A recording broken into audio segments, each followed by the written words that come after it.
أعوذ بالله من الشيطان الرجيم بسم الله الرحمن الرحيم رب اشرح لي صدري ويسر لي أمري واحلل عقدة من لساني يفقهوا قولي Assalamualaikum warahmatullahi wabarakatuh. Kami po ang Group for Philosophy of Confucianism have influenced Chinese culture right up to the present day. Confucius is a larger than life figure, and it is difficult to separate reality from myths. Consider the first teacher. His teachings are expressed in short phrases, which are open to various interpretation. Confucius is a chief among his philosophical ideas in the importance of the various life, filial and piety and ancestor worship. Also emphasizes the necessity for the benevolent and the frugal rulers, the importance of the inner moral harmony and its direct connection with the harmony in the physical world, and the rulers and teachers are important role models for wider society. Okay, so napakahalaga na malaman natin yung buhay ni Confucius, yung life niya. Bakit? Kabilang siya sa sinasambay. Kabilang siya sa tinaguriang relihiyon dito sa mundo. Ako, mismo, hindi familiar sa akin yung relihiyong Confucianism. Confucius, yung relihiyon ng Confucius. Hindi familiar sa akin. But now, I realize that there are so many relihiyon na sumibol dito sa mundo natin. No. So, ngayon, inshallah, pag-aralan natin yung life lang ang part ko na life lang ni Confucius. Si Confucius ay pinaniniwalaang nabuhay mula noong 551 BCE hanggang 479 BCE sa estado ng Lu. Sa lugar kung saan ito ay tinatawag na Lu. Ngayon ay lalawigan ng Shandong o Shantung. Gayunpaman, ang pinakaunang nakasulat na record na mula sa kanya,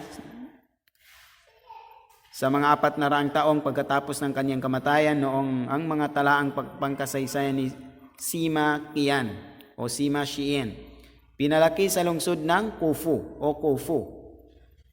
Si Confucius ay nagtrabaho para sa prinsipe ng Lu sa iba't ibang mga kapasidad, kapansin-pansin bilang director ng public works noong 503 BCE. At pagkatapos ay ang naging director ng Justice Department or Department of Justice noong 501 BCE. Nang maglaon, malawak siyang naglakbay sa China at nakilala bilang minor de edad na nakikipagsapalaran kabilang ng pagkakulong para sa 5 araw dahil sa kaso ng mistaken identity.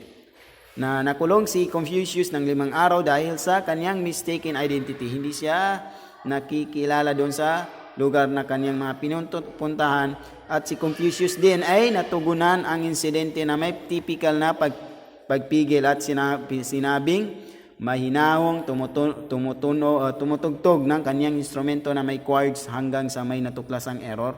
Sa kalaunan, bumalik si Confucius sa kanyang bayan kung saan siya nagtatag ng sariling paaralan upang maibigay sa mga mag-aaral ang mga turo ng mga sinaunang tao.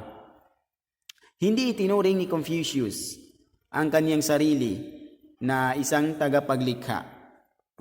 Isang tagalikha. Dahil ngunit sa halip ay isang transmitter lamang, dahil sinasabi ni Confucius na siya ay transmitter lamang, hindi siya tagalikha ng mga sinaunang moral na ito, yung mga tradisyon. Ang paaralan ni Confucius ay bukas sa anumang klase ng tao, mayaman naman o mahirap.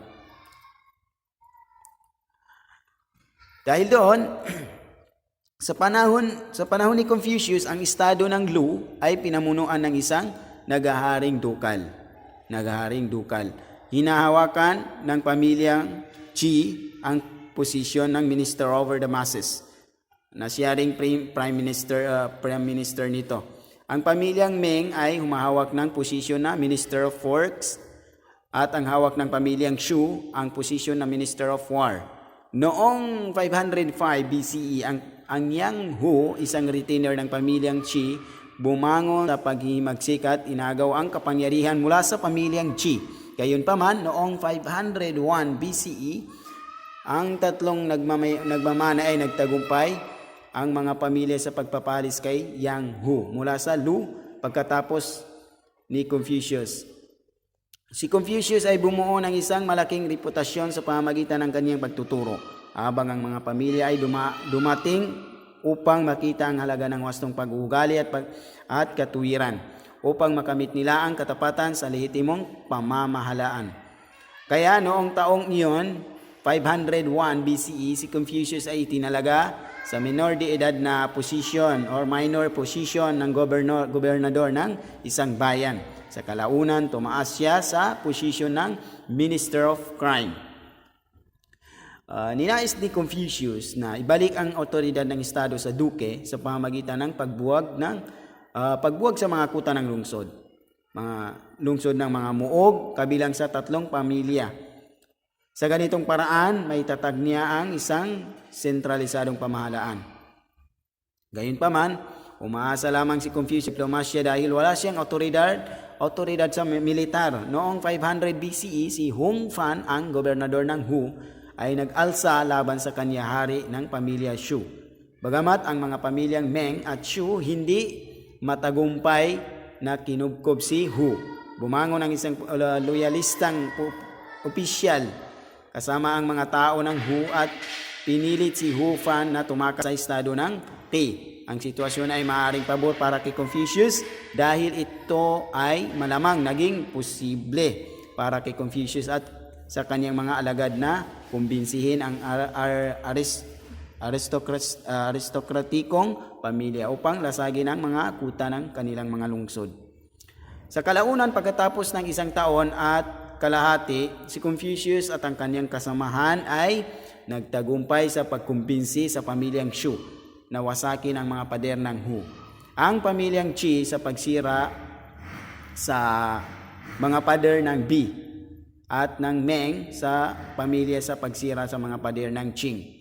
Kalaunan, pinamunuan ng pamilyang Shu ang isang hukbo patungo sa kanilang lungsod na Hu at winasak ang mga pader nito. Di nagtagal, ang Gongxiang Furao, kilala rin bilang Gongxiang Sibyo, isang retainer ng pamilya Qi, ay nag-alsa at kinuha ang kontrol ng puwersa ng Bi. Agad siyang naglunsad ng pag-atake at pumasok sa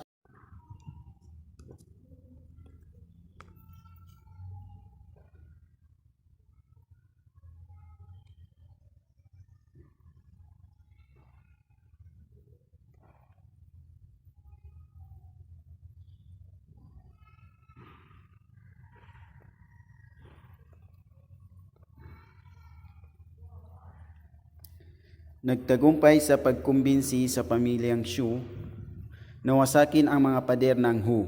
Ang pamilyang Qi sa pagsira sa mga pader ng Bi at ng Meng sa pamilya sa pagsira ng mga pader ng Qing. Pinamunuan ng pamilyang Shu ang isang hukbo patungo sa kanilang lungsod na Hu at winasak ang mga pader nito.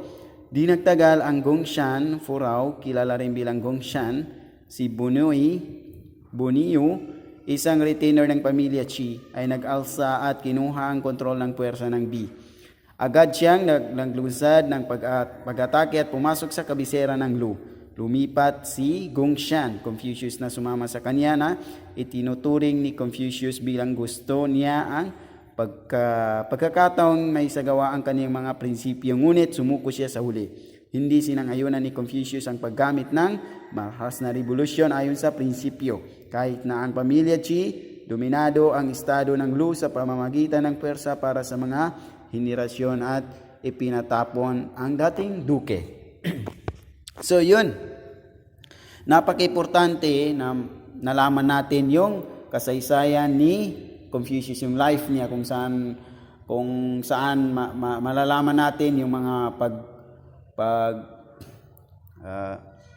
yung hindi pagsang-ayon ng mga kanyang mga pamilya sa ibang mga ministro sa panahon nagdaan. So, ang life ni Confucius ay tinagurian niyang hindi siya tagapaglikha. Inamin niya na hindi siya tagapaglikha dahil siya ay transmitter lamang. Yun yung makukuha nating aral doon. Dahil hindi siya hindi siya God or tagapaglikha, tagalikha, dahil transmitter lang siya, dahil gumagawa siya ng mga praise, mga talasalitan, mga sentence na yun yung batayan ng mga hanggang sa ngayon, mga henerasyon sa ngayon na yun daw yung pinapanigan nila na dahil doon si Confucius ay isa na siyang God. So, mistake. That is a mistake, no? So, yun lang yung topic ko doon, yun lang yung part ko doon, yung life and yung mga life na nangyari, importanteng nangyari sa buhay ni Confucius. Okay, so hanggang doon lang. Inshallah sa mga susunod na mga reporter, sa mga kasama ko, marami silang matatalakay sa inyo. Inshallah. Syukran. Assalamualaikum warahmatullahi wabarakatuh.